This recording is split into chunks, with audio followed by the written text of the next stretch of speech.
ओम नमो भगवते वासुदेवाय। ओम नमो भगवते वासुदेवाय।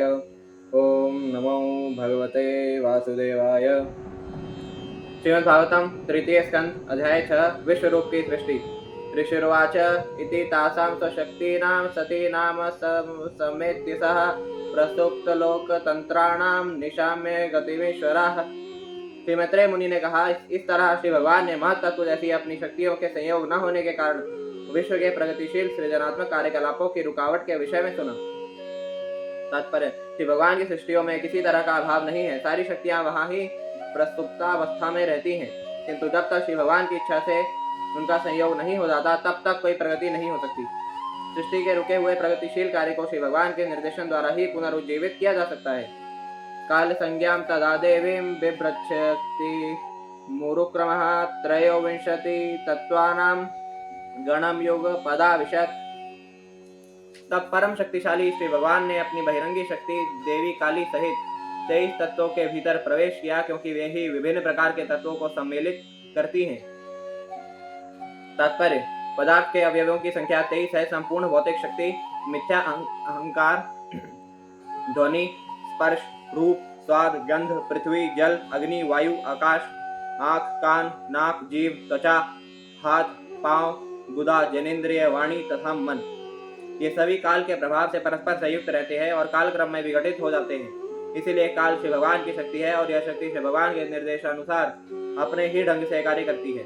यह शक्ति काली कहलाती है और काली विध्वंसक देवी के रूप में प्रतिनिधित्व करती है, जो भौतिक संसार में सामान्यतया तमोगुण से प्रभावित लोगों द्वारा पूजित होती है।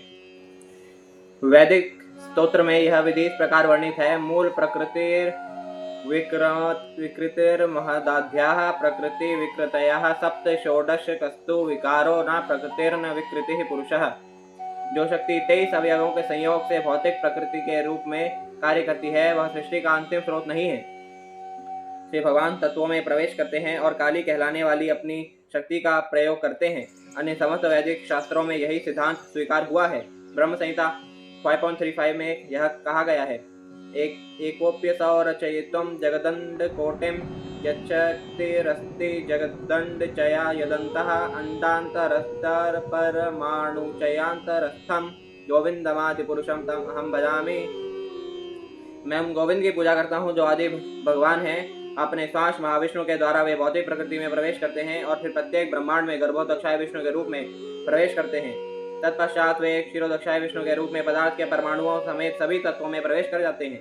प्रकट सृष्टि की ऐसी अभिव्यक्ति ब्रह्मांडों तथा प्रत्येक परमाणुओं दोनों ही में असंख्य होती हैं। इसी तरह इसकी पुष्टि श्रीमद् भगवद गीता 10.42 में हुई है। अथवा बहुने तेन किम ज्ञातेन तवार्जुन विष्टभ्याम इदं कृतं एकांशे स्थितो जगत्। हे अर्जुन, मेरी उन असंख्य शक्तियों के विषय में तुम्हारे लिए जानने की कोई आवश्यकता नहीं है, जो विविध प्रकारों से कार्य करती हैं।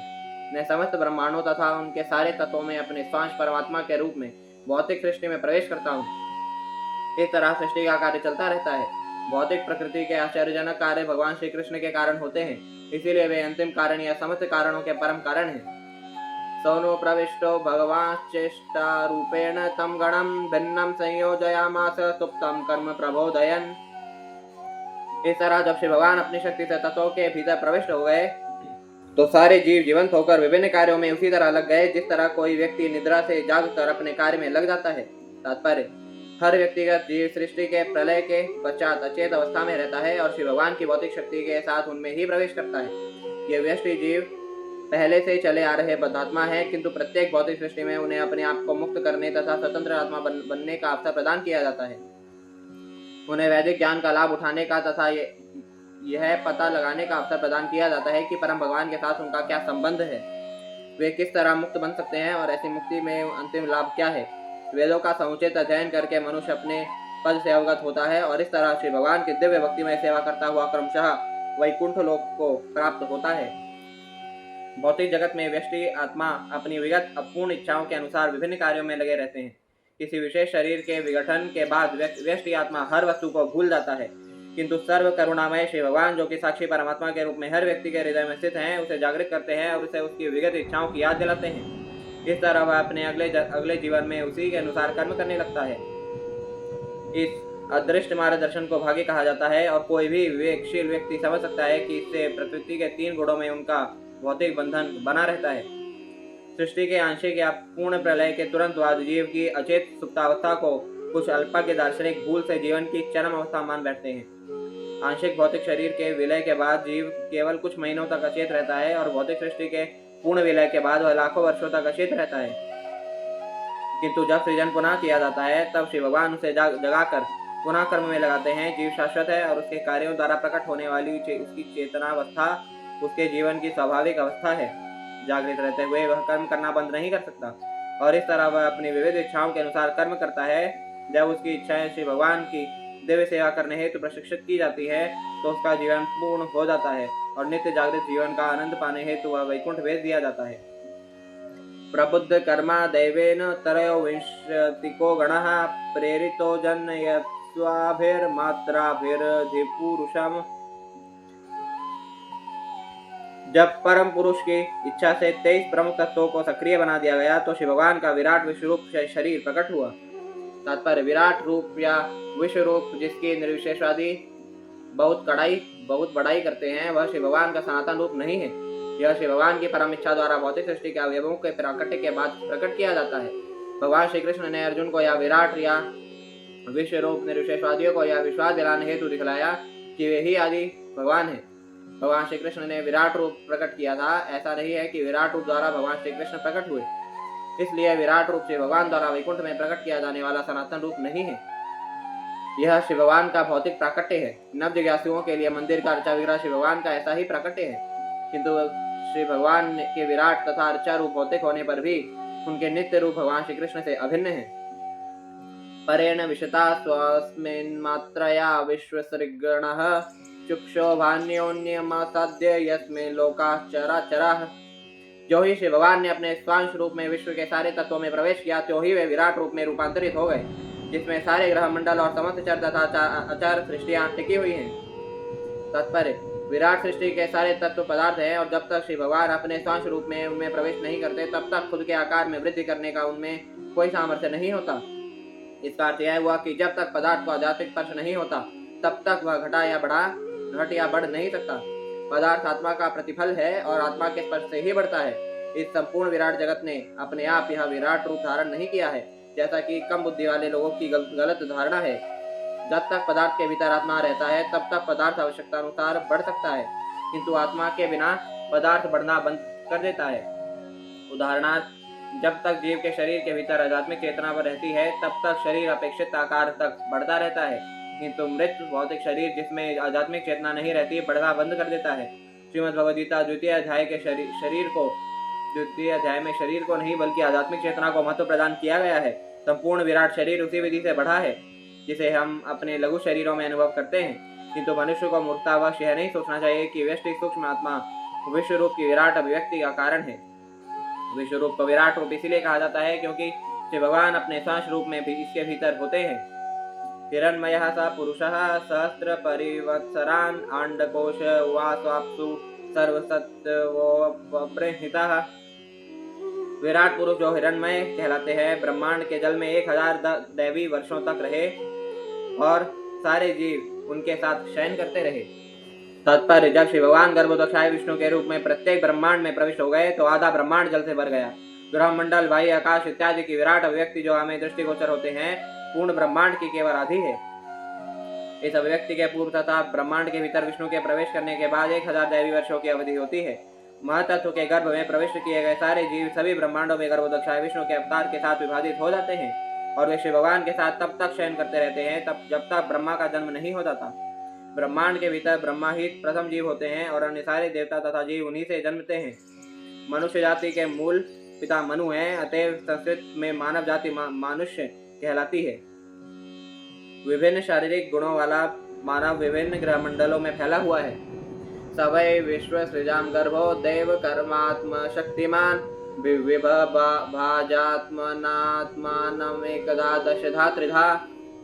विराट रूप में महातत्व की समग्र शक्ति ने स्वतः अपने को जीवों की चेतना, जीवन की क्रियाशीलता तथा आत्म पहचान के रूप में विभाजित कर लिया, जो 1, 10 तथा 3 में क्रमशः उप विभाजित हो गए हैं। तात्पर्य चेतना जीव या आत्मा का चिन्ह है। आत्मा का अस्तित्व चेतना के रूप में व्यक्त होता है, जो ज्ञान शक्ति कहलाता है। समग्र चेतना विराट रूप की होती है और वही चेतना पृथक पृथक व्यक्तियों में प्रकट होती है।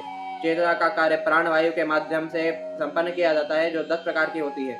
ये प्राणवायु प्राण, अपान, उदान, व्यान तथा समान कहलाती हैं और नाग, कूर्म, कृंकर, देवदत्त तथा धनंजय के रूप में अलग अलग गुणों वाली भी है। आत्मा की चेतना भौतिक वातावरण द्वारा दूषित हो जाती है और इस प्रकार शारीरिक पहचान के मिथ्या अहंकार में विभिन्न कार्यकलाप प्रकट होते हैं। श्रीमद् भगवद गीता 2.41 में इन विभिन्न कार्यकलापों का वर्णन बहुशाखा अनंताशय बुद्धयोर व्यवसायी नाम के रूप में हुआ है। बद्धात्मा शुद्ध चेतना के अभाव में विविध कार्यों में मोहग्रस्त होता रहता है। शुद्ध चेतना अवस्था में केवल एक कार्य होता है। व्यष्टि आत्मा की चेतना उस समय परम चेतना से एक हो जाती है जब इन दोनों के मध्य पूर्ण समन्वयन होता है। अद्वैतवादी मानते हैं कि चेतना केवल एक होती है, जबकि सात्वतों अर्थात भक्तों का यह विश्वास है कि यद्यपि चेतना निसंदेह एक है, किंतु उनमें तालमेल होने से वे एक है। व्यष्टि चेतना को परम चेतना के साथ जुड़ जाने की सलाह दी जाती है, जैसा कि श्रीमद् भगवद गीता 18.66 में श्री भगवान ने उपदेश दिया है, सर्वधर्मान् परित्यज्य मामेकं शरणं व्रज। व्यष्टि चेतना अर्जुन को परम चेतना के साथ साथ रहने की और इस तरह अपनी चेतना की शुद्धता बनाए रखने की सलाह दी जाती है। चेतना के कार्यकलापों को बंद करने का प्रयास मूर्खता है, किंतु उन्हें श्री भगवान के साथ जोड़कर शुद्ध किया जा सकता है। यह चेतना शुद्धि की मात्रा के अनुसार आत्म पहचान के 3 गुणों में विभाजित हो जाती है। आध्यात्मिक अर्थात शरीर तथा मन के साथ आत्म पहचान, आदि भौतिक या भौतिक उत्पादों के साथ आत्म पहचान तथा आदिदैविक या श्री भगवान के सेवक के रूप में आत्म पहचान। इन तीनों में आदिदैविक आत्म पहचान श्री भगवान की इच्छा का पालन करते हुए चेतना शुद्धि की शुरुआत है। एष ही अशेष तत्वानाम आत्मा परमात्मनः आत्मांशः परमात्मनः आद्यः अवतारः यत्र सौ भूतग्रामा विभाव्यते। परम भगवान का विश्व रूप प्रथम अवतार तथा परमात्मा का स्वांश होता है। वे असंख्य जीवों के आत्मा है और उनमें सामूहिक सृष्टि भूतग्राम टिकी रहती है, जो इस तरह फलती फूलती है। तात्पर्य, परमेश्वर 2 प्रकार से अपना विस्तार करते हैं, आत्मस्वांश द्वारा तथा विभक्त सूक्ष्म अंश द्वारा। आत्मस्वांश विष्णु तत्व है और विभक्त अंश जीव है। क्योंकि जीव अत्यंत लघु है, अतएव कभी कभी उन्हें श्री भगवान की तटस्थ शक्ति कहा जाता है, किंतु योगी जन जीवों तथा परमात्मा को एक ही मानते हैं, पर यह विवाद का बहुत नगण्य बिंदु है। अंततः कुल मिलाकर प्रत्येक वस्तु श्री भगवान के विराट रूप या विश्व रूप पर ही टिकी रहती है। साध्यात्मः साधिदैवश्च साधिभूत इति त्रिधा विराट प्राणो 10 विध एकधा हृदयेन च। विश्व रूप 3, 10 तथा 1 के द्वारा इस अर्थ में प्रस्तुत होता है कि वे श्री भगवान शरीर तथा मन और इंद्रियां हैं। वे ही 10 प्रकार की जीवनी शक्ति द्वारा समस्त गतियों की गत्यात्मक शक्ति भी है, और वे ही एक हृदय है जहाँ जीवनी शक्ति सृजित होती है। तात्पर्य, श्रीमद् भगवद गीता 7.4-5 में कहा गया है कि 8 तत्व पृथ्वी, जल, अग्नि, वायु, आकाश, मन, बुद्धि तथा मिथ्या अहंकार श्री भगवान की कनिष्ठा शक्ति के उत्पाद हैं, जबकि कनिष्ठा शक्ति का उपभोग करते दिखाई पड़ने वाले जीव मूर्ता श्रेष्ठ शक्ति से अर्थात श्री भगवान की अंतरंगा शक्ति से संबंधित है। 8 कनिष्ठा शक्तियां स्थूल तथा सूक्ष्म रीति से कार्य करती हैं, जबकि श्रेष्ठ शक्ति मध्यवर्ती केंद्रीय जनक शक्ति के रूप में कार्य करती हैं। ऐसा मानव शरीर में अनुभव किया जाता है। स्थूल तत्व प्रकृति, पृथ्वी आदि बाह्य स्थूल शरीर का निर्माण करते हैं और ऊपरी वस्त्र कुर्ते के सदृश हैं, जबकि सूक्ष्म मन तथा मिथ्या अहंकार शरीर के भीतरी वस्त्र बनियान की तरह कार्य करते हैं। शरीर की गतियां सर्वप्रथम हृदय से उत्पन्न होती हैं और शरीर के सारे कार्यकलाप इंद्रियों द्वारा संभव होते हैं, जो शरीर के भीतर 10 प्रकार की वायु द्वारा शक्ति प्राप्त करती हैं। 10 प्रकार की वायु का वर्णन इस प्रकार है। श्वास लेते समय नाक से प्रविष्ट होने वाली मुख्य वायु प्राण कहलाती है। जो वायु गुदा से बाहर निकलती है वह अपान कहलाती है। जो वायु उदर के भीतर भोजन को ठीक करती है और जो कभी कभी डकार के रूप में निकलती है समान कहलाती है। जो वायु गले से होकर जाती है और जिसके रुकने से दम घुटता है वह उदान वायु कहलाती है। जो संपूर्ण वायु पूरे शरीर में चक्कर लगाती है वह व्यान वायु कहलाती है। इन 5 वायुओं से भी सूक्ष्म अन्य वायु भी हैं। जो वायु आंखों के और मुंह के खुलने में सहायक बनती है वह नाग वायु कहलाती है। जो वायु भूख को बढ़ाती है कृंकर वायु कहलाती है। जो वायु संकुचन में सहायक होती है वह कूर्म वायु कहलाती है। जो वायु अंगड़ाई लेते समय मुंह को फैलाकर विश्राम देती है वह देवदत्त कहलाती है, तथा जो वायु संपोषण में सहायक बनती है वह धनंजय वायु कहलाती है। ये सारी वायु हृदय के मध्य से उत्पन्न होती हैं और हृदय केवल एक है। यह मध्यवर्ती शक्ति श्री भगवान की श्रेष्ठ शक्ति है। श्री भगवान हृदय के भीतर शरीर के आत्मा के साथ आसीन है और आत्मा श्री भगवान के मार्गदर्शन में कार्य करता है। इसकी व्याख्या श्रीमद् भगवद गीता 15.15 में इस प्रकार हुई है। सर्वस्य चाहं हृदि सन्निविष्टः मत्तः स्मृतिर्ज्ञानं ज्ञानमपहनं च वेदस्य सर्वैरां सर्ववेदो वेदांत वेद एव चाहं। संपूर्ण मध्यवर्ती शक्ति श्री भगवान द्वारा हृदय से उत्पन्न की जाती है, जो वहीं पर स्थित होते हैं और स्मरण करने तथा विस्मरण करने में बद्ध जीव की सहायता करते हैं। यह बद्ध अवस्था जीव द्वारा श्री भगवान की अधीनता की विस्मृति के कारण होती है। जो व्यक्ति श्री भगवान को भुलाए रखना चाहता है, उसकी श्री भगवान जन्म जन्मांतर भुलवाए रखने में सहायता करते हैं। किंतु जो व्यक्ति श्री भगवत भक्त की संगति के बल पर उनका स्मरण करता है, स्मरण करने में श्री भगवान उसकी अधिकाधिक सहायता करते हैं। इस तरह बदात्मा अंततोगत्वा भगवत धाम वापस जा सकता है। श्री भगवान द्वारा दी जाने वाली दिव्य सहायता की विधि का वर्णन श्रीमद् भगवद गीता 10.10 में इस प्रकार हुआ है। तेषां ततयुक्तानां भजतां प्रीतिपूर्वकं ददामि बुद्धि योगं तम नियमां उपयन्ते। आत्म साक्षात्कार की बुद्धि योग विधि, जिसमें बुद्धि मन से परे होती है, अर्थात भक्तिमय सेवा की विधि ही एकमात्र ऐसी विधि है जो भौतिक जगत में जीव को भौतिक बंधन की बद्ध अवस्था से ऊपर उठा सकती है। जीव की बद्ध अवस्था उस व्यक्ति जैसी है जो किसी विशाल यांत्रिक व्यवस्था की गहराई में हो। मानसिक चिंतक अनेकानेक जन्मों के चिंतन के बाद ही बुद्धि योग के बिंदु तक पहुंच सकते हैं। किंतु बुद्धिमान व्यक्ति जो मन के ऊपर बुद्धि के स्तर से प्रारंभ करता है, वह आत्म साक्षात्कार में शीघ्र प्रगति करता है। क्योंकि बुद्धि योग में किसी समय भी यास या पीछे जाने का किसी प्रकार से भय नहीं रहता, अतएव आत्म साक्षात्कार के लिए यह विश्वसनीय मार्ग है, जिसकी पुष्टि श्रीमद् भगवद गीता 2.40 द्वारा होती है।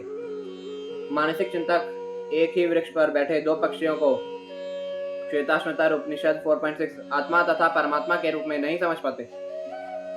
व्यष्टि आत्मा तो वृक्ष का फल खाता है, किंतु दूसरा पक्षी फल ना खाकर केवल फल खा रहे पक्षी के कार्यकलापों का अवलोकन करता रहता है। यह साक्षी पक्षी बिना आसक्ति के फल खा रहे पक्षी को सकाम कर्म करते रहने में सहायता करता है।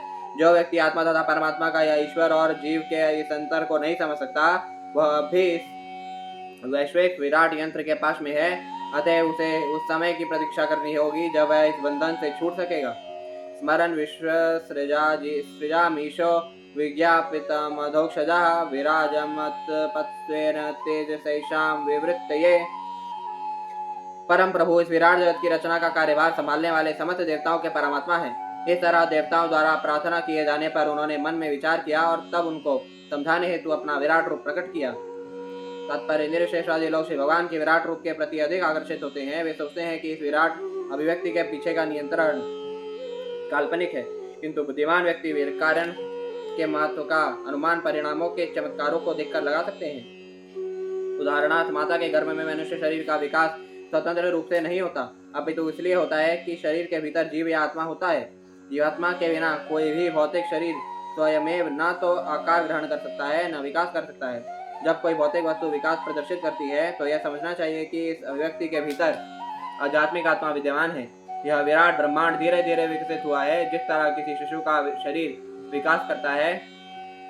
अतएव यह धारणा है कि ब्रह्मांड के भीतर दिव्यता प्रवेश करती है, तर्क संगत है। जिस तरह भौतिकवादी लोग हृदय के भीतर आत्मा तथा परमात्मा नहीं ढूंढ पाते, उसी तरह पर्याप्त ज्ञान के अभाव में वे यह नहीं देख पाते कि परमात्मा ही ब्रह्मांड का कारण है। इसीलिए वैदिक भाषा में श्री भगवान को अवांग मानसा गोचरः अर्थात शब्दों तथा मनों की धारणा से परे कहा गया है। अल्प ज्ञान के कारण मानसिक चिंतक श्री भगवान को शब्दों तथा मनों की सीमा में बांधना चाहते हैं, किंतु श्री भगवान इस तरह से बुद्धिगम्य बनना स्वीकार करते हैं। तर्कवादी के पास श्री भगवान की अनंतता की माप जानने हेतु पर्याप्त शब्द या मन नहीं होता। श्री भगवान अधोक्षज कहलाते हैं, जिसका अर्थ है ऐसा पुरुष जो हमारी इंद्रियों की कुंद सीमित शक्ति की अनुभूति से परे है। कोई व्यक्ति मानसिक चिंतन द्वारा श्री भगवान के दिव्य नाम या रूप को नहीं जान सकता। संसारी पीएचडी वाले अपनी सीमित इंद्रियों से सर्वोपरि के विषय में चिंतन कर पाने में बिल्कुल असमर्थ हैं। ऐसे गर्वित पीएचडी लोगों द्वारा किए जाने वाले प्रयत्नों की तुलना कूपमंडूक के दर्शन से की जाती है। जब एक कुएं के मेंढक को विशाल प्रशांत महासागर की जानकारी दी गई तो वह प्रशांत महासागर की लंबाई चौड़ाई मापने या समझने के उद्देश्य से फूलकर कुप्पा हो गया। अंत में इस मेंढक का शरीर फट गया और वह मर गया। पीएचडी उपाधि का अर्थ प्लफ डिपार्टमेंट अर्थात कृषि विभाग भी किया जा सकता है। यह उपाधि धान के खेतों को जोतने वालों के निमित्त है। धान के खेतों को जोतने वालों के द्वारा विराट जगत को तथा ऐसे अद्भुत कार्य के पीछे के कारण को समझने के प्रयास की तुलना उस कुएं के मेंढक से की जा सकती है जो प्रशांत महासागर की लंबाई चौड़ाई की माप करने का प्रयास कर रहा था। श्री भगवान केवल उसी व्यक्ति के समक्ष प्रकट होते हैं जो विनयशील होता है और उनकी दिव्य प्रेममयी सेवा में लगा रहता है। ब्रह्मांड के कार्य व्यापार के तत्वों तथा अवयवों का नियंत्रण करने वाले देवताओं ने पथ प्रदर्शन के लिए श्री भगवान से प्रार्थना की, अतः उन्होंने अपना विराट रूप प्रकट किया, जैसा कि उन्होंने अर्जुन के अनुरोध पर किया था। अत तस्यापि तप्तस्य कतिधाय तनानिह निरभ्यद्यन्त देवानां तानि मे गदतः शृणु। श्री मैत्रेय मुनि ने कहा, अब तुम मुझसे यह सुनो कि परमेश्वर ने अपना विराट रूप प्रकट करने के बाद किस तरह से अपने आप को देवताओं के विविध रूपों में विलग किया। तात्पर्य, देवता भी अन्य सारे जीवों की तरह परमेश्वर के वियुक्त हुए भिन्नाश हैं। देवताओं तथा सामान्य जीवों में केवल इतना ही अंतर है कि सारे जीव जब श्री भगवान की भक्ति के पुण्य कर्मों से युक्त होते हैं और भौतिक प्रकृति पर प्रभुत्व जताने की उनकी इच्छा शमित हो जाती है, तो वे देवताओं के पद पर उन्नत कर दिए जाते हैं, जिन्हें श्री भगवान ब्रह्मांड के कार्य व्यापार की व्यवस्था करने का कार्यभार सौंपे हुए हैं। तस्याग्निरास्त्यं निर्भिन्नं लोकपालो विषप्तपदं वाचा संशयन वक्तव्यम यया सव प्रतिपद्यते। उनके मुखारविंद से अग्नि अथवा उष्मा विलग हो गई और भौतिक कार्य संभालने वाले सारे निदेशक अपने अपने पदों के अनुसार इसमें प्रविष्ट हो गए। जीव उसी शक्ति से शब्दों के द्वारा अपने आप को अभिव्यक्त करता है।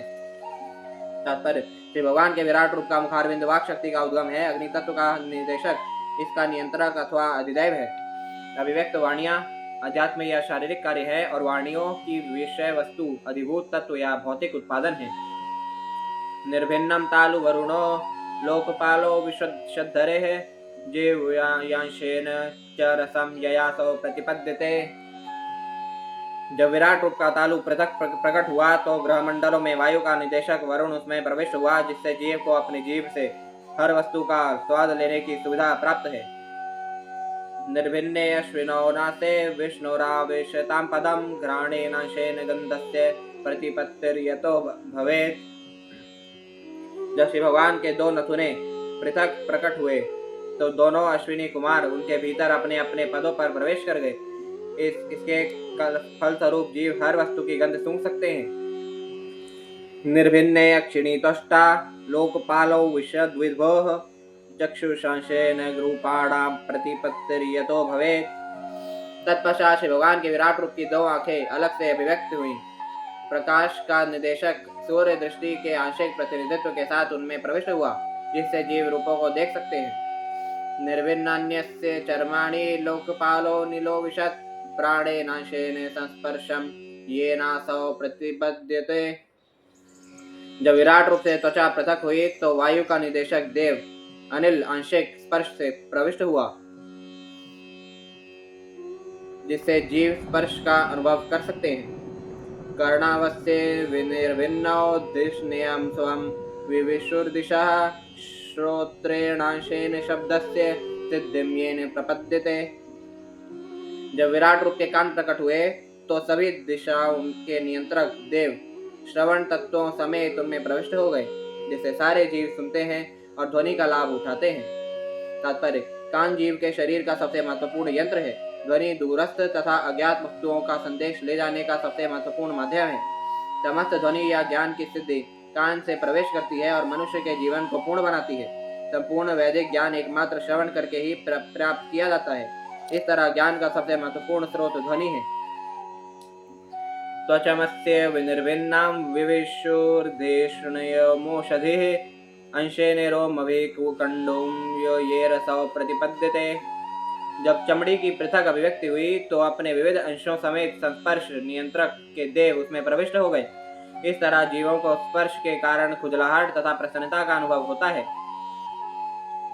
तात्पर्य, इंद्रिय बोध के दो मुख्य अंग हैं, स्पर्श तथा खुजली। ये दोनों ही चमड़ी तथा शरीर के रोमों द्वारा नियंत्रित होते हैं। श्री विश्वनाथ चक्रवर्ती के अनुसार स्पर्श का नियंत्रक देव शरीर के भीतर चलने वाला वायु है और शरीर के रोमों का नियंत्रक देव औषधि है। चमड़ी के लिए बोध का विषय स्पर्श है और शरीर के रोमों के लिए बोध का विषय खुजली है। मेढ्रं तस्य विनिर्भिन्नं स्वधिष्ण्यं क उपाविशत् रेतसांशेन येनासावानन्दं प्रतिपद्यते। जब विराट रूप के जननांग पृथक हो गए तो मूल प्राणी प्रजापति अपने आंशिक वीर समेत उनमें प्रविष्ट हो गए और इस तरह जीव यौन आनंद का अनुभव कर सकते हैं। गुदम पुंसो विनिर्भिन्नम मित्रो लोकेश आविशत उपायुनाशेन यो येनासौ विसर्गम प्रतिपद्यते। फिर विसर्जन मार्ग पृथक हुआ और मित्र नामक निदेशक विसर्जन के आंशिक अंगों समेत उसमें प्रविष्ट हो गया। इस प्रकार जीव अपना मल मूत्र विसर्जित करने में सक्षम है। हस्तावस्य विनिर्भिन्ना विन्द्रः सर्पतिराविशत् वार्तयांशेन पुरुषो यया वृत्तिं प्रपद्यते। तत्पश्चात जब विराट रूप के हाथ पृथक हुए तो स्वर्गलोक का शासक इंद्र उनमें प्रविष्ट हुआ और इस तरह से जीव अपनी जीविका हेतु व्यापार चलाने में समर्थ है। पादावस्य विनिर्भिन्नो लोकेशो विष्णुराविशत् गत्या स्वांशेन पुरुषो यया प्राप्यं प्रपद्यते। तत्पश्चात विराट रूप के पांव पृथक रूप से प्रकट हुए और विष्णु नामक देवता श्री भगवान ने उनमें आंशिक गति के साथ प्रवेश किया। इससे जीव को अपने गंतव्य तक जाने में सहायता मिलती है। बुद्धिं चासे विनिर्भिन्नां वागीशो धिष्ण्यमाविशत् बोधेनाशेन भूत्व्यं प्रतिपत्तिर्यतो भवेत्। जब विराट रूप की बुद्धि पृथक रूप से प्रकट हुई तो वेदों के स्वामी ब्रह्मा बुद्धि की आंशिक शक्ति के साथ उसमें प्रविष्ट हुए और इस तरह जीवों द्वारा समझने की वस्तु का अनुभव किया जाता है। हृदयं चास्ते निर्भिन्नं चंद्रमाधिष्ण्यमाविशत् मनसांशेन येनासौ विक्रियां प्रतिपद्यते। इसके बाद विराट रूप का हृदय पृथक रूप से प्रकट हुआ और इसमें चंद्र देवता ने अपनी आंशिक मानसिक क्रिया समेत प्रवेश किया। इस तरह जीव मानसिक चिंतन कर सकता है। आत्मानं चास्य निर्भिन्नं भिन्मानो विशत्पदं कर्मणांशेन येनासौ कर्तव्यं प्रतिपद्यते।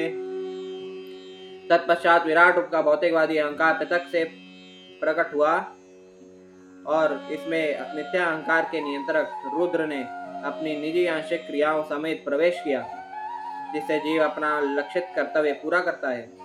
तात्पर्य, भौतिकवादी रूप का मिथ्या अहंकार शिव के अवतार रुद्र देवता द्वारा नियंत्रित होता है। रुद्र शिव भगवान के अवतार हैं जो भौतिक प्रकृति के अंतर्गत तमोगुण का नियंत्रण करते हैं। मिथ्या अहंकार की क्रियाएं शरीर तथा मन के लक्ष्य पर आधारित होती हैं। मिथ्या अहंकार द्वारा नियंत्रित अधिकांश व्यक्ति शिव द्वारा नियंत्रित होते हैं। जब मनुष्य ज्ञान के सूक्ष्म रूप तक पहुंच जाता है तो वह ब्रह्मवश अपने आप को परमेश्वर मानने लगता है। बद्धात्मा की यह अहंकारमय धारणा उस भ्रामिक माया का अंतिम पाश है जो संपूर्ण भौतिक जगत को नियंत्रित करती है। तत्त्वं चास्य विनिर्भिन्नं महान् देशनेयोमुपाविशत् चित्तेनाशेन येनासौ विज्ञानं प्रतिपद्यते। तत्पश्चात जब विराट रूप से उसकी चेतना पृथक होकर प्रकट हुई तो समग्र शक्ति अर्थात महातत्व अपने एक चेतन अंश समेत प्रविष्ट हुआ। इस तरह जीव विशिष्ट ज्ञान को अवधारण करने में समर्थ होता है। शीर्ष्णयोस्य द्योर्धरा पदभ्यां खं नाभेरुपद्यत गुणानां वृत्तयो येषु प्रतीयन्ते सुरादयः। तत्पश्चात विराट रूप के सिर से स्वर्गलोक, उसके पैरों से पृथ्वीलोक तथा उसकी नाभि से आकाश पृथक प्रकट हुए। इनके भीतर भौतिक प्रकृति के 3 गुणों के रूप में देवता इत्यादि भी प्रकट हुए। आत्यंतिकेन सत्वेन दिवं देवा प्रपेदिरे धरां प्रजा स्वभावेन पणयो ये च ताननु। देवतागण अति उत्तम गुण सत्वगुण के द्वारा योग्य बनकर स्वर्गलोक में अवस्थित रहते हैं, जबकि मनुष्य अपने रजोगुणी स्वभाव के कारण अपने अधीनस्थों की संगति में पृथ्वी पर रहते हैं। तात्पर्य, श्रीमद् भगवद गीता 14:14-15 में कहा गया है कि जो सत्वगुण में अत्यधिक विकसित हुए हैं वे उच्चतर स्वर्गलोकों को जाते हैं और जो रजोगुण द्वारा अभिभूत हैं वे मध्यलोकों में पृथ्वी तथा ऐसे ही अन्य लोकों में स्थित रहते हैं, किंतु जो तमोगुण से पूरित है वे निम्न लोकों में या पशु जगत में गिरा दिए जाते हैं।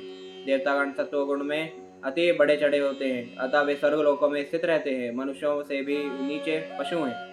यद्यपि उनमें से कुछ पशु मानव समाज से मिलकर रहते हैं, गाय, घोड़े, कुत्ते इत्यादि मनुष्य के संरक्षण में कार्य रहने के आदि हैं। इस श्लोक में आत्यंतिकेन शब्द अत्यंत सार्थक है। भौतिक प्रकृति के सत्वगुण के विकास से मनुष्य स्वर्गलोक में स्थित हो सकता है, किंतु रजो तथा तमोगुणों के अत्यधिक विकास से मनुष्य उन पशुओं की हत्या करने लगता है जिन्हें मनुष्य द्वारा संरक्षण दिया जाता है। जो व्यक्ति व्यर्थ की पशुवध में रत होते हैं, उनमें रजो तथा तमोगुण अत्यधिक विकसित हो चुके होते हैं और सत्वगुण की दिशा में उनके बढ़ने की कोई आशा नहीं रहती। उनके जीवन का निम्नतर स्थितियों में अधःपतन होता ही है। ग्रह मंडलों की गणना उच्चतर तथा निम्नतर लोकों के रूप में उनमें रहने वाले जीवों की श्रेणियों के अनुसार होती है। तार्तीयेन स्वभावेन भगवन्नाभिमाश्रितः उभयोरन्तरं व्योम ये रुद्र पार्षदाम गणाः। जो जीव रुद्र के संगी हैं, वे पृथ्वी के तीसरे गुण अर्थात तमोगुण में विकास करते हैं, जो वे पृथ्वी लोक तथा स्वर्ग लोक के बीच आकाश में स्थित होते हैं। तात्पर्य आकाश का यह मध्य भाग भूवर लोक कहलाता है, जिसकी पुष्टि श्री विश्वनाथ चक्रवर्ती तथा श्री जीव गोस्वामी दोनों ने की है। श्रीमद् भगवद गीता में कहा गया है कि जिनमें रजोगुण प्रधान होता है वे मध्य भाग में स्थित रहते हैं। जो लोग सत्वगुण में स्थित हैं वे देवताओं के क्षेत्रों में भेज दिए जाते हैं। जो रजोगुण में स्थित होते हैं वे मानव समाज में रखे जाते हैं, तथा जो लोग तमोगुण में स्थित हैं वे पशुओं या प्रेतों के समाज में स्थान पाते हैं। इस निष्कर्ष में कोई विरोधाभास नहीं है। असंख्य जीव ब्रह्मांड के विभिन्न ग्रहों में फैले हुए हैं और इस तरह भौतिक प्रकृति के गुणों के अंतर्गत अपनी अपनी गुणताओं के अनुसार स्थित रहते हैं। मुक्तोर्वर्तत ब्रह्म पुरुषस्य कुरुद्वः यस्तुन्मुखत्वाद्वर्णानां मुख्यो भूत ब्राह्मणो गुरुः। हे कुरुवंश के प्रधान विराट अर्थात विश्वरूप के मुखारविंद से वैदिक ज्ञान प्रकट हुआ। जो लोग इस वैदिक ज्ञान के प्रति उन्मुख होते हैं वे ब्राह्मण कहलाते हैं और वे समाज के सभी वर्णों के स्वाभाविक शिक्षक तथा गुरु हैं। तात्पर्य जैसे कि श्रीमद् भगवद गीता 4.13 में पुष्टि हुई है, मानव समाज के चारों वर्ण विराट रूप के शरीर के क्रमानुसार विकसित हुए। ये शारीरिक विभाग हैं मुख, बाह, कमर तथा पांव। जो लोग मुख में स्थित हैं वे ब्राह्मण कहलाते हैं, जो बाहों में स्थित हैं वे क्षत्रिय कहलाते हैं, जो कमर में स्थित हैं वे वैश्य कहलाते हैं और जो पांव में स्थित हैं वे शूद्र कहलाते हैं। हर व्यक्ति श्री भगवान के विश्व रूप में उनके शरीर में स्थित है। अजय चार वर्णों के रूप में किसी जाति को इसलिए निम्न नहीं माना जाना चाहिए कि वह शरीर के किसी विशेष भाग में स्थित है। हम अपने शरीरों में अपने हाथों या पांवों के प्रति अपने व्यवहारों में कोई वास्तविक भेदभाव नहीं बरतते। शरीर का प्रत्येक अंग महत्वपूर्ण है, यद्यपि इनमें से मुख सर्वाधिक महत्वपूर्ण अंग है। यदि अन्य अंगों को शरीर से काटकर अलग कर दिया जाए तो मनुष्य जीवित रह सकता है, किंतु यदि उसका मुख काट दिया जाए तो वह जीवित नहीं रह सकता। अतः श्री भगवान के शरीर का यह सर्वाधिक महत्वपूर्ण अंग उन ब्राह्मणों का आश्रय स्थल कहलाता है, जो वैदिक ज्ञान के प्रति उन्मुख होते हैं। जो वैदिक ज्ञान के प्रति उन्मुख ना होकर संसारी मामलों के प्रति उन्मुख होता है वह ब्राह्मण नहीं कहला सकता, भले ही वह ब्राह्मण के वंश में या ब्राह्मण पिता से क्यों न उत्पन्न हुआ हो। ब्राह्मण पिता से उत्पन्न होने से ही कोई ब्राह्मण बनने का पात्र नहीं हो जाता। ब्राह्मण की मुख्य योग्यता वैदिक ज्ञान के प्रति उसका झुकाव है। वेद श्री भगवान के मुखारविंद में स्थित होते हैं और इसीलिए जो कोई वैदिक ज्ञान के प्रति उन्मुख होता है वह निश्चय ही ब्राह्मण होता है। वैदिक ज्ञान के प्रति यह उन्मुखता भी किसी विशेष जाति या संप्रदाय तक सीमित नहीं है। किसी भी परिवार का तथा विश्व के किसी भी भाग का कोई भी वैदिक व्यक्ति वैदिक विज्ञान के प्रति उन्मुख हो सकता है और इससे वह असली ब्राह्मण होने के योग्य हो जाएगा। असली ब्राह्मण स्वाभाविक तौर पर शिक्षक या गुरु होता है। जब तक किसी को वैदिक ज्ञान नहीं है तब तक कोई व्यक्ति गुरु नहीं बन सकता। वेदों का सम्यक ज्ञान है श्री भगवान को जानना और यही वैदिक ज्ञान का अंत अर्थात वेदांत है। जो व्यक्ति निर्विशेष ब्रह्म को प्राप्त है और जिसे पूर्ण पुरुषोत्तम भगवान के विषय में कोई जानकारी नहीं होती वह भले ही ब्राह्मण बन जाए किंतु वह गुरु नहीं बन सकता। पद्म पुराण में कहा गया है, षट्कर्म निपुणो विप्रो मंत्र तंत्र विशारदः वैष्णवो गुरुर्न स्याद वैष्णवाश्वपच्यो गुरु। निर्विशेषवादी योग्य ब्राह्मण बन सकता है किंतु वह तब तक गुरु नहीं बन सकता जब तक वह वैष्णव के पद को अथवा भगवद्भक्त के पद पर उन्नत नहीं होता। आधुनिक युग में वैदिक ज्ञान के परम अधिकारी श्री चैतन्य महाप्रभु ने कहा है, किबा विप्र किबा न्यासी शूद्र केने नय यही कृष्ण तत्ववेत्ता से गुरु है। कोई व्यक्ति ब्राह्मण, शूद्र या सन्यासी हो सकता है किंतु यदि वह कृष्ण विज्ञान में निष्णात होता है तो वह गुरु होने के योग्य है। श्री चैतन्य चरितामृत मध्य 8.128। तब गुरु की योग्यता योग्य ब्राह्मण होना नहीं अपितु कृष्ण विज्ञान में निष्णात होना है। जो कोई भी वैदिक ज्ञान में निष्णात है वह ब्राह्मण है, और केवल वही ब्राह्मण जो शुद्ध वैष्णव है तथा कृष्ण विज्ञान की सारी जटिलताओं को जानता है वह गुरु बन सकता है। बाहुभ्यो वर्तत क्षत्रम क्षत्रियस्तवदनुवृतः यो जातस्त्रयत्रायते वर्णान् पौरुषा कंटकक्षतात्। तत्पश्चात विराट रूप की भावों के से संरक्षण शक्ति उत्पन्न हुई, और ऐसी शक्ति के प्रसंग में समाज का चोर उच्चकों के उत्पातों से रक्षा करने के सिद्धांत का पालन करने से क्षत्रिय भी अस्तित्व में आए। तात्पर्य, जिस तरह ब्राह्मण दिव्य वैदिक ज्ञान के प्रति उनकी विशेष उन्मुखता के फलस्वरूप जाने जाते हैं, उसी तरह क्षत्रिय भी चोर उच्चकों जैसे उपद्रवी तत्वों से समाज की रक्षा करने की शक्ति द्वारा पहचाने जाते हैं। अनुव्रता शब्द सार्थक है। जो व्यक्ति चोर उच्चकों के से समाज की रक्षा करके क्षत्रिय सिद्धांतों का पालन करता है वह क्षत्रिय कहलाता है, वह नहीं जिसका केवल जन्म क्षत्रिय के रूप में हुआ है। जाति प्रथा की धारणा सदैव गुण पर आधारित होती है, जन्म की योग्यता पर नहीं। जन्म तो बाह्य अवधारणा है, यह वर्णों तथा विभागों का मुख्य लक्षण नहीं है।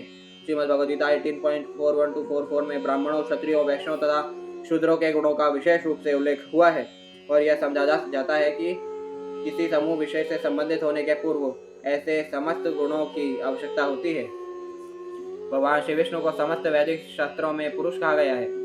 कभी कभी जीवों को भी पुरुष कहा जाता है, यद्यपि वे वास्तव में पुरुष शक्ति, पराशक्ति या पराशक्ति प्रकृति अर्थात पुरुष की उत्कृष्ट शक्ति है। पुरुष श्री भगवान की बहिरंगी शक्ति द्वारा मोहित होकर जीव भ्रमवश अपने आप को पुरुष समझने लगते हैं, यद्यपि उनमें कोई गुण नहीं होते।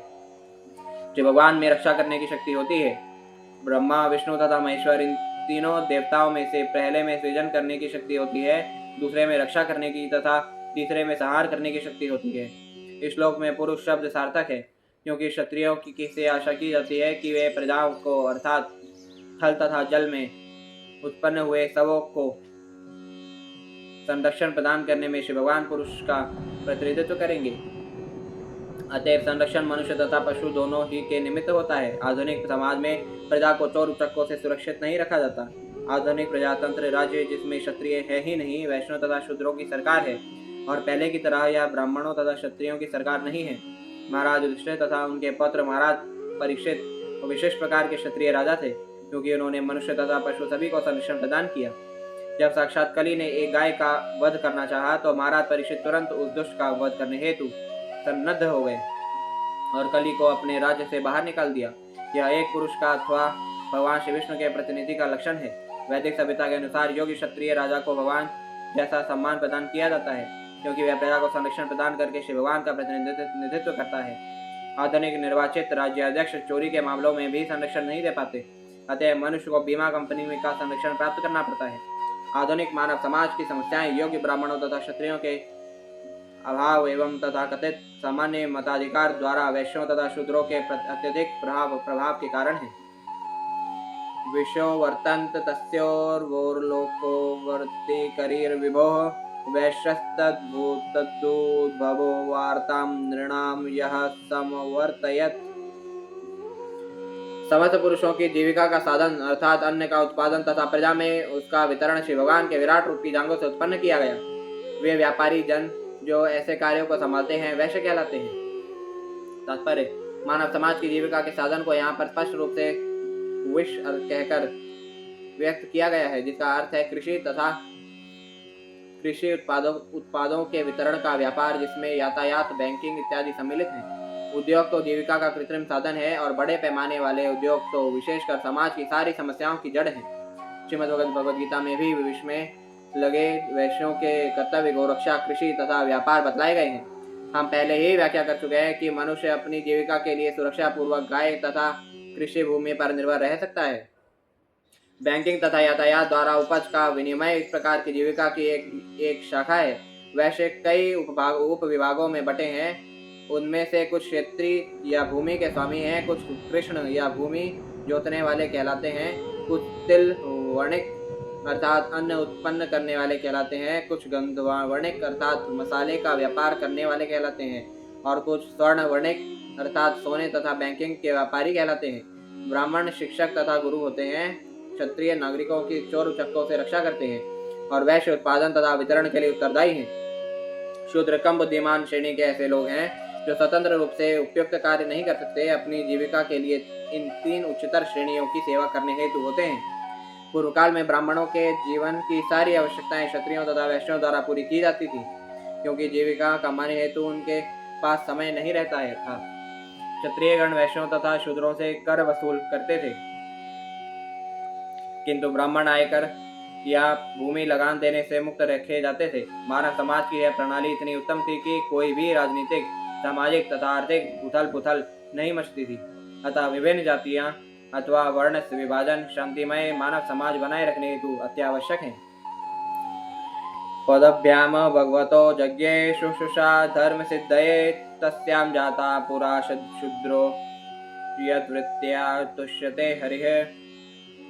तत्पश्चात धार्मिक कार्य पूरा करने हेतु श्री भगवान के पैरों से सेवा प्रकट हुई। पैरों पर शूद्र स्थित होते हैं जो सेवा द्वारा श्री भगवान को तुष्ट करते हैं। तात्पर्य, सेवा सभी जीवों की असली स्वाभाविक वृत्ति है। जीव श्री भगवान की सेवा करने के निमित्त है और वे सेवा भाव से धार्मिक सिद्धि प्राप्त कर सकते हैं। कोई भी व्यक्ति सैद्धांतिक ज्ञान प्राप्त करने हेतु केवल चिंतन द्वारा धार्मिक सिद्धि प्राप्त नहीं कर सकता। अध्यात्मवादियों का ज्ञानी वर्ग आत्मा तथा पदार्थ का अंतर जानने हेतु ही चिंतन करता रहता है, किंतु ज्ञान द्वारा मुक्त हुए आत्मा के मुक्ति के बाद के कार्यों की उन्हें कोई जानकारी नहीं रहती। यह कहा जाता है कि जो लोग वस्तुओं को यथारूप में जानने हेतु केवल मानसिक चिंतन ही करते रहते हैं और श्री भगवान की प्रेमा भक्ति में नहीं लगते, वे केवल अपने समय की बर्बादी करते हैं। यहाँ पर यह स्पष्ट कहा गया है कि सेवा का सिद्धांत धार्मिक विधि को पूरा करने के निमित्त श्री भगवान के पांवों से उत्पन्न किया गया था, किंतु यह दिव्य सेवा भौतिक जगत के सेवा भाव से भिन्न है। भौतिक जगत में कोई भी सेवक नहीं बनना चाहता, हर व्यक्ति स्वामी बनना चाहता है, क्योंकि मिथ्या स्वामित्व बद्धजीव का मूलभूत रोग है। भौतिक जगत में बद्धजीव अन्यों पर प्रभुत्व जताना चाहता है। श्री भगवान की बहिरंगी शक्ति द्वारा मोहित होकर वह भौतिक जगत में सेवक बनने हेतु बाध्य किया जाता है। बद्धजीव की यही असली स्थिति है। ब्राह्मण बहिरंगी शक्ति का अंतिम पास श्री भगवान से एकाकार होने की अवधारणा है और इसी धारणा के कारण भ्रमित जीव अपने आप को भूल से मुक्त आत्मा तथा नारायण के तुल्य मानते हुए भौतिक शक्ति के बंधन में पड़ा रहता है। ब्राह्मण बनना लेकिन सेवा भाव का विकास न करना, इससे अच्छा तो यह है कि शूद्र बनना, क्योंकि केवल इसी भाव से श्री भगवान संतुष्ट होते हैं। प्रत्येक जीव को भले ही योग्यता के अनुसार वह ब्राह्मण हो, श्री भगवान की दिव्य सेवा करनी चाहिए। श्रीमद् भगवद गीता तथा श्रीमद् भागवतम दोनों ही इसकी परिपुष्टि करते हैं कि यह सेवा भाव ही जीव की सिद्धि है। ब्राह्मण, क्षत्रिय, वैश्य या शूद्र एकमात्र श्री भगवान की सेवा करके ही अपने वृत्तिपरक कर्तव्य को पूरा कर सकता है। ब्राह्मण से अपेक्षा की जाती है कि वैदिक ज्ञान में अपनी पूर्णता के कारण वह इस तथ्य को जाने। अन्य वर्गों को ब्राह्मण, वैष्णव योग्यता के अनुसार ब्राह्मण तथा कर्म द्वारा वैष्णव के निर्देश का अनुगमन करना चाहिए। इससे संपूर्ण समाज अपने सामाजिक ढांचे की व्यवस्था के अनुसार पूर्ण बन सकेगा। अव्यवस्थित समाज न तो समाज के सदस्यों को न ही श्री भगवान को तुष्ट कर सकता है। यदि कोई पूर्ण ब्राह्मण, क्षत्रिय, वैश्य या शूद्र न भी हो, किंतु यदि वह अपने सामाजिक पद की सिद्धि की परवाह न करते हुए श्री भगवान की सेवा करता है, तो वह श्री भगवान के प्रति केवल सेवा भाव उत्पन्न करके पूर्ण मानव बन जाता है। एते वर्णा स्वधर्मेण यजन्ति स्वगुरुं हरिं श्रद्धयात्म विशुद्ध्यर्थं यज्ञातः सवृत्तिभिः। ये भिन्न भिन्न समस्त सामाजिक विभाग अपने अपने वृत्तिपरक कर्तव्यों तथा जीवन परिस्थितियों के साथ पूर्ण पुरुषोत्तम भगवान से उत्पन्न होते हैं। इस तरह अबद्ध जीवन तथा आत्म साक्षात्कार के लिए मनुष्य को गुरु के निर्देशानुसार परम प्रभु की पूजा करनी होती है। तात्पर्य, चूंकि सारे जीव श्री भगवान के विराट रूप के शरीर के पृथक पृथक भागों से उत्पन्न हुए हैं, अतः संपूर्ण ब्रह्मांड के समस्त भागों के जीवों को परम शरीर का नित्य सेवक माना जाता है। हमारे अपने शरीर का प्रत्येक भाग यथा मुंह, हाथ, जांघ तथा पांव संपूर्ण शरीर की सेवा करने हेतु होते हैं। यही उनकी स्वाभाविक स्थिति है। मानवेतर जीवन में जीवों को इस स्वाभाविक स्थिति की जानकारी नहीं होती, किंतु मनुष्य जीवन में उनसे आशा की जाती है कि वे वर्णाश्रम प्रणाली के माध्यम से इसे जाने। जैसा कि ऊपर उल्लेख हुआ है, समाज के समस्त वर्णों का गुरु ब्राह्मण होता है। अतः ब्राह्मण संस्कृति, जिसकी पराकाष्ठा श्री भगवान की दिव्य सेवा है, आत्मा की शुद्धि के लिए आधारभूत सिद्धांत है। बद्ध जीवन में आत्मा को ऐसा प्रतीत होता है कि वह ब्रह्मांड का स्वामी बन सकता है। और इस भ्रांत धारणा का अंतिम बिंदु यह है कि वह अपने आप को सर्वोपरि सोचने लगता है। मूर्ख बद्ध जीवात्मा इस बात पर ध्यान नहीं देता कि सर्वोपरि कभी माया द्वारा बद्ध नहीं हो सकते। यदि सर्वोपरि माया द्वारा बद्ध हो गए तो फिर उनकी सर्वोच्चता कहाँ रही? उस दशा में माया सर्वोच्च होगी। इसलिए जीव कभी सर्वोच्च नहीं हो सकते क्योंकि वे बद्ध हैं। इस श्लोक में बद्धात्मा की वास्तविक स्थिति बतलाई गई है। 3 गुणों में भौतिक प्रकृति से संपर्क के कारण सारे बद्ध जीव अशुद्ध होते हैं। इसीलिए ऐसे प्रामाणिक गुरु के पथ प्रदर्शन के अंतर्गत उन्हें अपने आप को शुद्ध बनाना आवश्यक होता है, जो अपनी योग्यता से न केवल ब्राह्मण हो अपितु वैष्णव भी हो। यहाँ पर आत्मशुद्धि की जिस एकमात्र विधि का उल्लेख हुआ है वह मान्य विधि के अंतर्गत प्रामाणिक गुरु से पथ प्रदर्शन में शिव भगवान की पूजा करना है। यही शुद्धि की स्वाभाविक विधि है और अन्य किसी विधि के प्रामाणिक होने के रूप में संस्तुति नहीं की गई है। शुद्धि की अन्य विधियां जिन जीवन की इस अवस्था तक पहुंचने में सहायक बन सकती हैं, किंतु वास्तविक सिद्धि प्राप्त करने के पूर्व मनुष्य को इस अंतिम बिंदु तक आना होता है। श्रीमद्भगवद्गीता 7.19 में इस सत्यता की पुष्टि निम्नवत हुई है। बहुनाम जन्मनामन्ते ज्ञानवान् प्रपद्यते वासुदेवः सर्वमिति समात्मा सुदुर्लभः। एतच्छक्तः भगवतः दैवकर्मात्मरूपिणः कः श्रद्धेयात् उपाकर्तुं योगमाया बलोदयम्। हे विदुर, पूर्ण पुरुषोत्तम भगवान की अंतरंगी शक्ति द्वारा प्रकट किए गए विराट रूप के दिव्य काल धर्म तथा शक्ति को भला कौन माप सकता है या उसका आकलन कर सकता है? तात्पर्य: कुएं के मेढक समान दार्शनिक को पूर्ण पुरुषोत्तम भगवान की अंतरंगी शक्ति योग माया द्वारा प्रदर्शित विराट रूप के विषय में भले ही मानसिक तर्क वितर्क करते दिखें, किंतु वस्तुतः कोई भी ऐसे विशाल प्रदर्शन को माप नहीं सकता। श्रीमद्भगवद्गीता 11.16 में श्री भगवान के मान्य भक्त अर्जुन ने कहा है, अनेक बाहुधर वक्त नेत्रम पश्यामि अनंत रूपम अनंताम न मध्यम न पुनस्तवादिम पश्यामि विश्वेश्वर विश्वरूप। हे विश्वेश्वर, हे विश्वरूप, हे ब्रह्मांड के स्वामी, मैं सभी दिशाओं से मैं असंख्य हाथ, शरीर, मुख तथा आंखें देख रहा हूँ और वे सभी अनंत हैं। मैं इस रूप का ना तो अनंत अंत पा सकता हूँ, ना मध्य, ना ही आदि। श्रीमद्भगवद्गीता विशेष रूप से अर्जुन से कही गई थी और उसके अनुरोध पर उसके समक्ष विश्व रूप दिखलाया गया था। उसे इस विश्व रूप को देखने हेतु विशेष आंखें प्रदान की गई थी।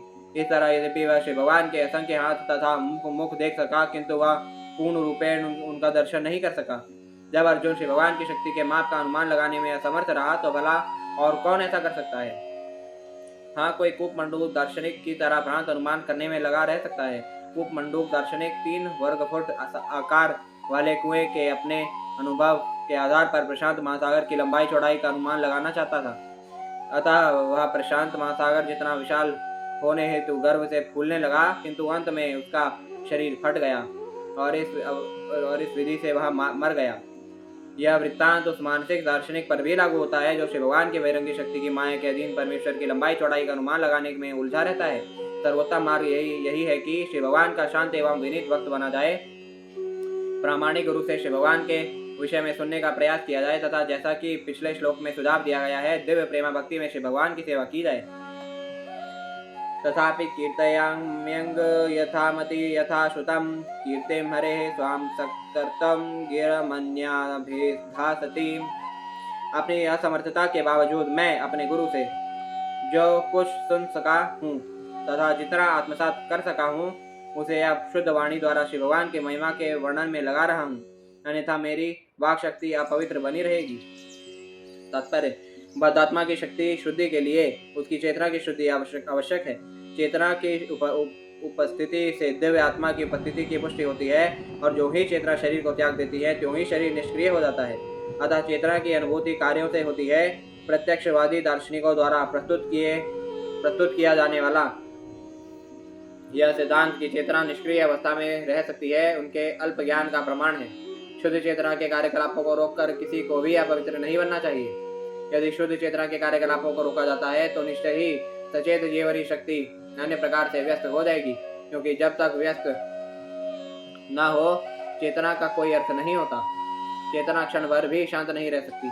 जब शरीर कार्य नहीं करता होता है तब भी चेतना स्वप्नों के रूप में कार्य करती है।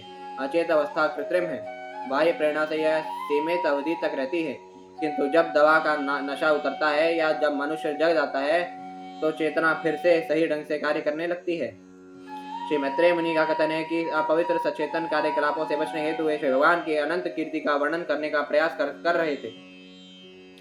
यद्यपि उनको ठीक से वर्णित कर पाने में का सामर्थ्य उनमें नहीं था।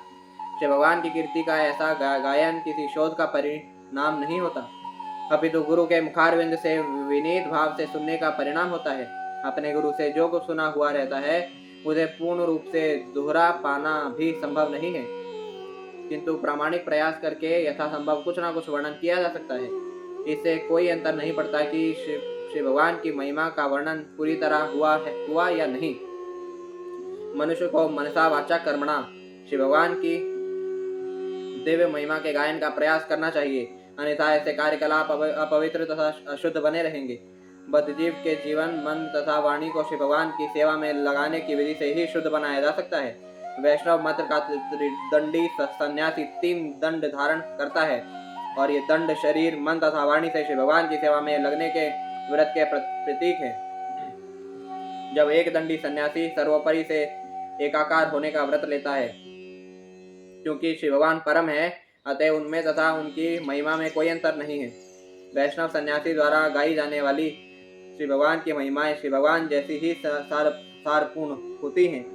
अतः श्री भगवान की महिमा का वर्णन करते हुए भक्त दिव्य रुचि में अभिभूत होकर उनसे एक हो जाता है।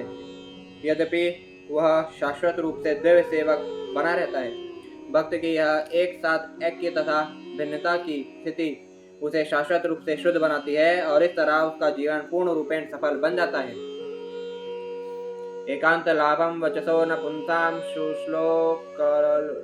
सुश्लोक मौलेर गुणवाद माहुः श्रुतेश विद्धद्रूपाकृतायां कथा सुधायाम उपसंप्रयोगम। मानवता का सर्वोच्च सिद्धि प्रद लाभ पवित्र कर्ता के कार्यकलापों तथा महिमा की चर्चा में प्रवृत्त होना है। ऐसे कार्यकलाप महान विद्वान ऋषियों द्वारा इतनी सुंदरता से लिपिबद्ध हुए हैं कि कान का असली प्रयोजन उनके निकट रहने से ही पूरा हो जाता है।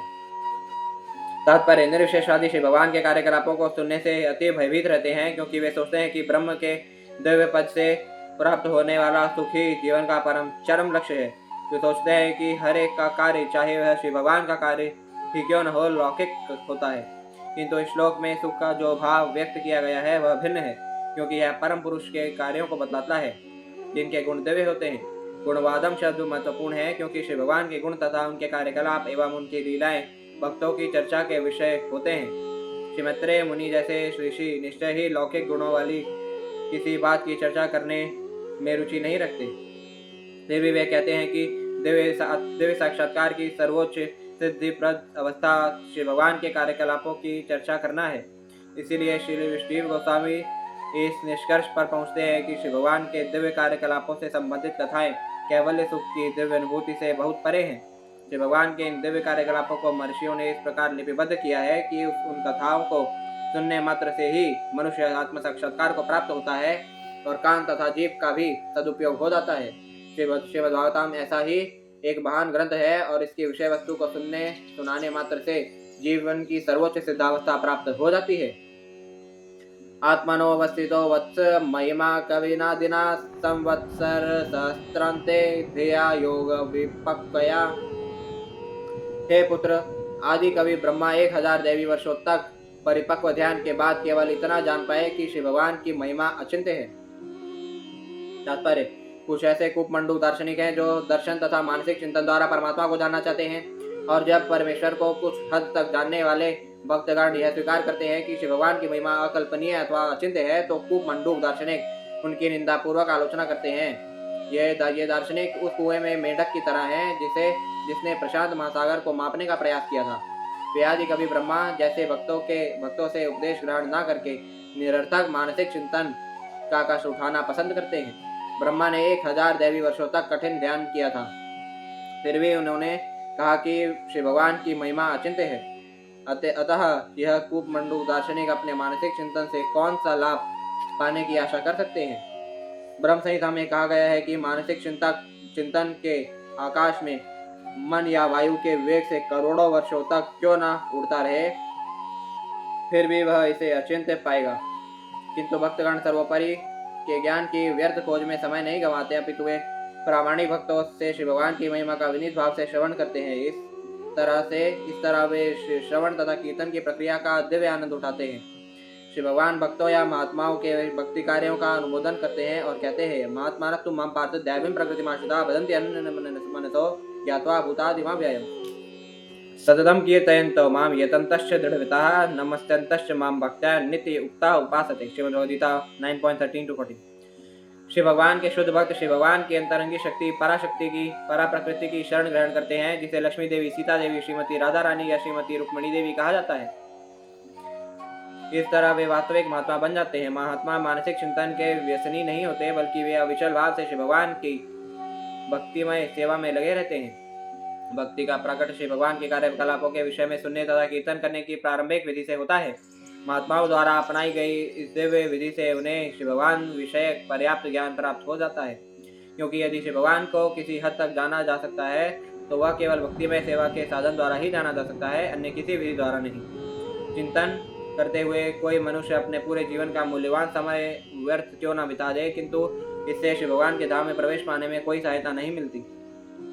किंतु महात्मागण मानसिक चिंतन द्वारा श्री भगवान को जानने में तनिक भी रुचि नहीं दिखाते, क्योंकि वे श्री भगवान द्वारा अपने भक्तों के साथ या असुरों के साथ दिव्य व्यवहारों के अंतर्गत उनके महिमायुक्त कार्यकलापों के विषय में श्रवण करने में आनंद लेते हैं।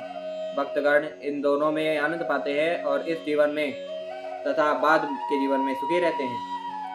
अतो भगवतो माया मायिनामपि मोहिनी यत्स्वयं चात्मवर्तात्मा न वेद किमुता परे। पूर्ण पुरुषोत्तम भगवान की आश्चर्यजनक शक्ति मायावियों को भी मोहग्रस्त करने वाली है। यह निहित शक्ति आत्माराम भगवान तक को अज्ञात है तथा अन्यों के लिए यह निश्चय ही अज्ञात है। तात्पर्य, भले ही कूप मंडूक दार्शनिक तथा विज्ञान एवं गणितीय गणना के लौकिक बकवादी पूर्ण पुरुषोत्तम भगवान की अचिंत्य शक्ति में विश्वास न करें, किंतु कभी कभी वे भी मनुष्य तथा प्रकृति के अद्भुत चमत्कार से चकरा जाते हैं। लौकिक जगत के ऐसे मायावी तथा बाजीगर श्री भगवान के दिव्य कार्यकलापों के चमत्कार से सचमुच ही चकरा जाते हैं, किंतु वे अपने मोह को यह कहकर समंजित करने का प्रयास करते हैं कि यह सब काल्पनिक है। किंतु परम शक्तिवान पुरुष में कुछ भी असंभव या काल्पनिक नहीं है। लौकिक विवाद प्रिय लोगों के लिए सबसे आश्चर्यजनक पहेली यह है कि एक ओर जहां वे परम पुरुष की असीम शक्ति की लंबाई चौड़ाई की गणना करने में लगे रहते हैं, वहीं उनके श्रद्धालु भक्तजन व्यवहार जगत में श्री भगवान के अद्भुत चमत्कार की प्रशंसा करने मात्र से भवबंधन से मुक्त कर दिए जाते हैं।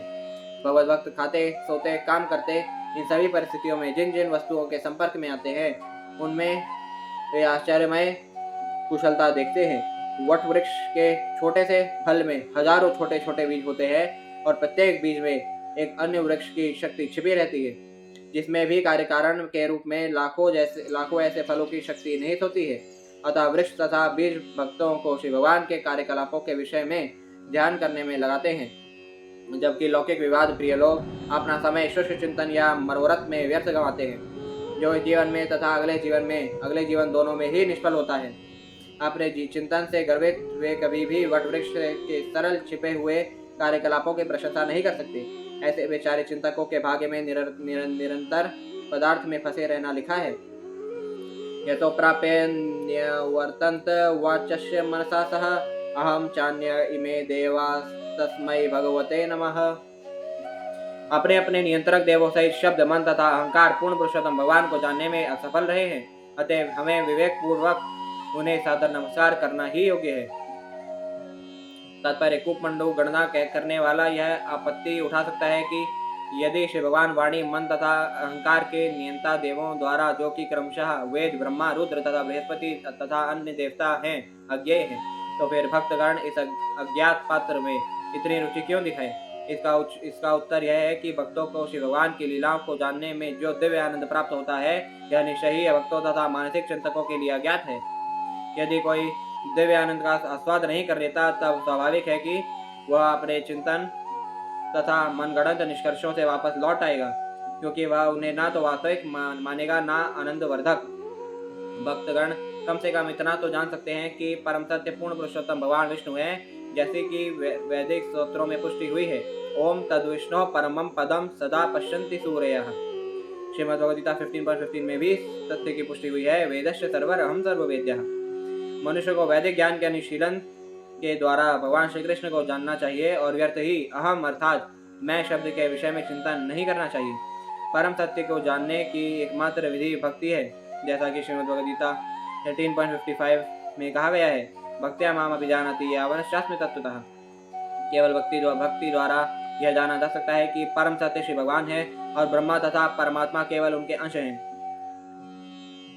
इसकी पुष्टि श्लोक में श्रीमत्रे मुनि द्वारा की गई है। वे भक्ति भाव से श्री भगवान भगवते को सादर नमस्कार नमः करते हैं।